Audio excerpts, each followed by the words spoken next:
Ben, c'est ça.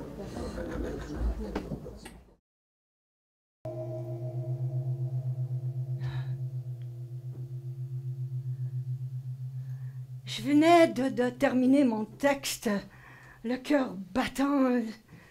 Il faisait noir là-dedans. J'arrivais pas à distinguer personne dans la salle. Je cherchais la directrice de l'École nationale de théâtre. Et tout à coup, elle apparaît avec des grandes lunettes de fumée noire. C'est à cause des lumières trop fortes, elle me dit.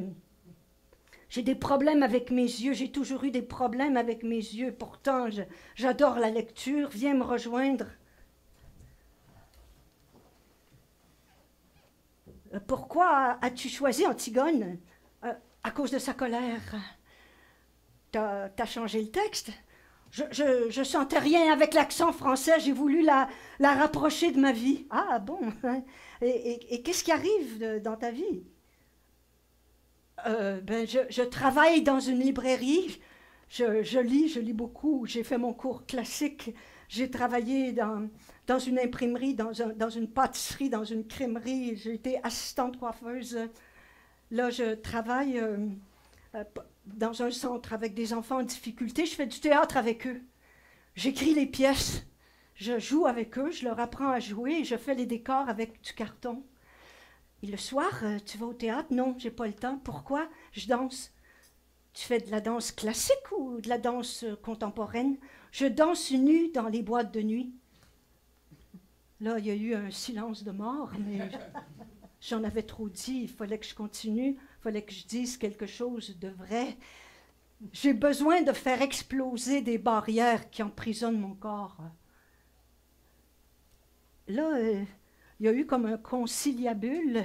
Il y avait 2 hommes avec elle, je ne les avais pas remarqués à cause du nuage de fumée. Il y en a un qui s'est présenté comme le réalisateur de mon émission d'enfants préférée, La boîte à surprise, et l'autre avait une voix de baryton qui me faisait trembler. Ils ont eu l'air de comploter, et au bout d'un moment, c'est encore elle qui m'a questionnée. Le théâtre, c'est dur, hein? C'est un gros bateau. Es-tu capable de faire équipe? D'avoir de la rigueur? De la discipline? Et je lui ai dit, je vous jure que oui. Elle avait vu en moi une pépite de lumière. Entre elle et moi, le courant avait passé. Para Julia, hay una estrella. Para Julia, Ana María, hay de nuevo mucha esperanza. La reconnaissance de cette femme exceptionnelle à l'égard de la jeune fille déterminée, passionnée, mais blessée que j'avais été, m'allume encore avec une force extraordinaire aujourd'hui.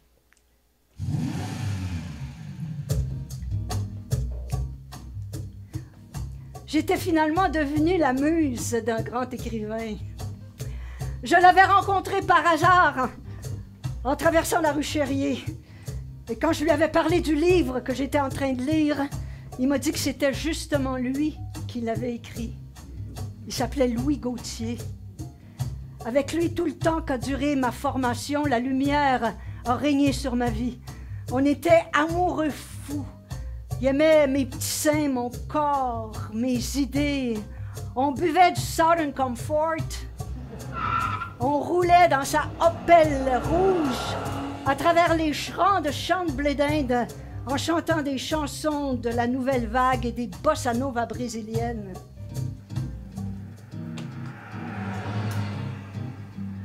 À l'École nationale de théâtre, j'étais tombée sur une gang extraordinaire. Nos profs, c'était Michel Rossignol, Michel Lalonde, Jean-Claude Germain, Marcel Sabourin, Gaston Miron, Victor Lévy-Beaulieu, André Brassard, notre guide metteur en scène. Il y avait 30 ans, on en avait 20, il nous regardait pousser, on était son jardin. Faire du théâtre, c'était ne pas faire semblant. Faire du théâtre, c'était vivre autrement. Faire du théâtre, c'était explorer un texte comme on découvre un nouveau pays.